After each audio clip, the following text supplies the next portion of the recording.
அன்பு மாணவர்களுக்கு வணக்கம்.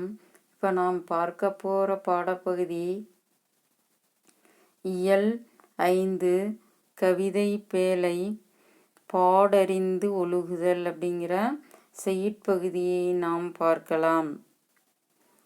இந்த பாடறிந்து ஒழுகுதல் அப்படிங்கிற செய்யுட்பகுதி 8 தொகை நூல்களுள் ஒன்றான கலித்தொகை அப்படிங்கிற நூலிலிருந்து கொடுக்கப்பட்ட பாடல்கள் ஆகும். இது கலிப்பாவால் ஆன நூல். கலித்தொகை கலிப்பாவால் ஆன நூல்.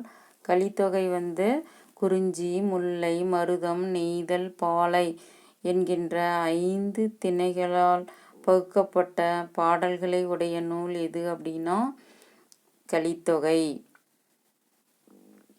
கலித்தொகையை தொகுத்தவர் யாரு அப்படின்னா நல்லந்துவனார். கலித்தொகையை தொகுத்தவர் யாரு அப்படின்னா நல்லந்துவனார்.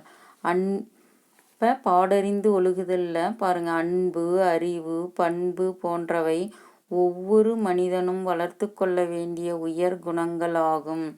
அன்பு, அறிவு, பண்பு முதலியன ஒவ்வொரு மனிதரும் வளர்த்து கொள்ள வேண்டிய குணங்கள், உயர் குணங்கள் ஆகும்.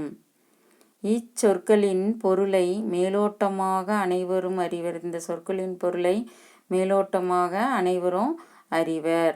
அதனால் இவை ஒவ்வொன்றுக்கும் நுட்பமான பொருள் உண்டு. இவை ஒவ்வொன்றுக்கும் அன்பு, அறிவு, பண்பு முதலிய சொற்களுக்கு நுட்பமான பொருளானது உண்டு. அதை விளக்கும் கலித்தொகை பாடல் ஒன்றை அறிவோம். அதை விளக்கும் கலித்தொகை பாடல் ஒன்றை நாம் அறிவோம். ஆற்றுதல் என்பது ஒன்று, அலர்ந்தவருக்கு உதவுதல். போற்றுதல் என்பது புணர்ந்தாரை பிரியாமை. பண்பு எனப்படுவது பாடறிந்து ஒழுகுதல். அன்பு எனப்படுவது தன்கிளை செராமை. அறிவு எனப்படுவது பேதையார் சொல் நோன்றல். பேதையார் சொல் நோன்றல்.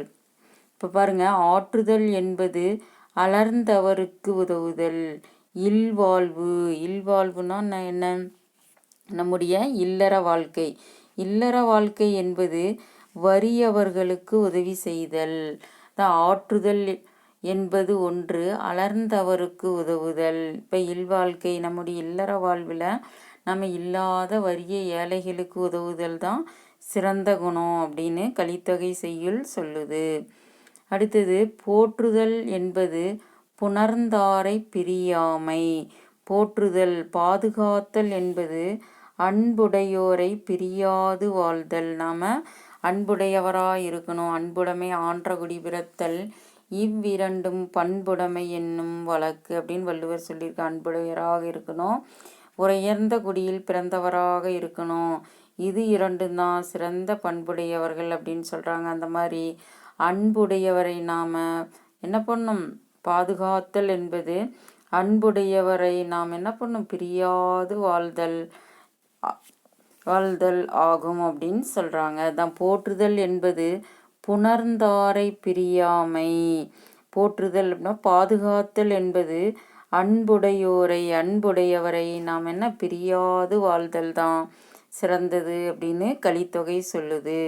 அடுத்தது பண்பு எனப்படுவது பாடறிந்து ஒழுகுதல். பண்பு எனப்படுவது பாடறிந்து ஒழுகுதல். பண்பு எனப்படுவது நம்ம சான்றோர் காட்டிய வழியில் நடத்தல். நம் பெரியவங்க, கல்வியில் சிறந்தவங்க, நம்முடைய வயதில் மூத்தவர் கூறும் நல்ல சொற்களை நாம் கேட்டு அவர்கள் எவ்வாறு சிறந்த வழியில் வாழ்ந்தார்களோ அவ்வழியில் நாம் வாழ்வது சிறந்தது அப்படின்னு சொல்கிறாங்க. அதான் பண்பு எனப்படுவது பாடறிந்து ஒழுகுதல். பண்பு எனப்படுவது சான்றோர். சான்றோர்னா யார்? கல்வி அறிவில் சிறந்தவர், உயர்ந்தவர், பெரியவர்களை தான் நாம் என்ன சொல்கிறோம்? சான்றோர். சான்றோர் காட்டிய வழியில் நடத்தல். அடுத்தது அன்பு எனப்படுவது தன் கிளை செராமை. அன்பு எனப்படுவது உறவினர்களோடு வெறுப்பின்றி வாழ்தல். நம்முடைய உறவினர்களோடு நாம் எப்பயுமே உறவினர்களை வெறுக்காமல் வாழ்தல் தான் என்ன சொல்கிறோம்? அன்பு. அடுத்தது அறிவு எனப்படுவது பேதையார் சொல் நோன்றல். அறிவு எனப்படுவது அறிவற்றவர் கூறும் சொற்களை பொறுத்தல். அறிவு அப்படின்னா நம்ம அறிவற்றவர்கள் கூறும் சொற்களை எல்லாம் நாம் என்ன பண்ணணும், பொறுத்து கொள்ளுதல் வேண்டும். அதை தான் திருவள்ளுவர் என்ன சொல்லியிருக்காங்க அப்படின்னா, அகழ்வாரை தாங்கும் நிலம் போல தம்மை இகழ்வார் பொறுத்தல் தலை. இப்போ நிலத்தை தோன்றவங்களை நிலம் எவ்வாறு தாங்கிக் கொள்கிறதோ அதுபோல தம்மை தீய சொற்களால் பேசுபவர்களை நாம் என்ன பண்ணணும், பொறுத்து கொள்ளுதல் வேண்டும் அப்படின்னு வள்ளுவர் சொல்லியிருக்காங்க. அதே மாதிரி அறிவு அற்றவர்கள் கூறும் சொற்களை அவங்க என்னதான் கூறிட்டு போகிறாங்க, அவங்க அறிவற்றவர்கள் அப்படின்னு. நம்ம அறிவற்றவர்கள் கூறும் சொற்களை என்ன பண்ணணும், நம்ம பொறுத்து கொள்ளுதல் வேண்டும். இப்போ ஆற்றுதல் என்பது ஒன்று, அலர்ந்தவருக்கு உதவுதல். நம்முடைய இல்வாழ்க்கையில் என்ன பண்ணணும், நம்ம வறியவர்களுக்கு உதவி செய்யணும். போற்றுதல் என்பது புணர்ந்தாரை பிரியாமை. பாதுகாத்தல் என்பது அன்புடையோரை பிரியாது வாழ்தல். பண்பு எனப்படுவது பாடறிந்து ஒழுகுதல். பண்பு எனப்படுவது நாம் சான்றோர் காட்டிய வழியில் நடத்தல்.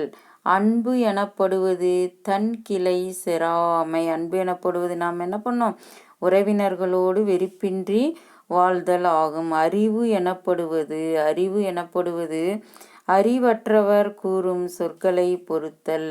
அறிவற்றவர்கள் கூறும் சொற்களை நாம் பொறுத்து கொள்ளுதல் வேண்டும். என்ன மாணவர்களே, இப்போ நாம் பாடறிந்து ஒழுகுதல் அப்படிங்கிற செய்யுட்பகுதியில் முதல் 5 வரிகளை பார்த்தோம். இவ்வரிகள் நன்றாக புரிந்ததா மாணவர்களே? மீண்டும் அடுத்த வகுப்பில் சந்திப்போம். நன்றி, வணக்கம். இப்பாடப்பகுதியை நன்றாக படித்து பாருங்கள் மாணவர்களே.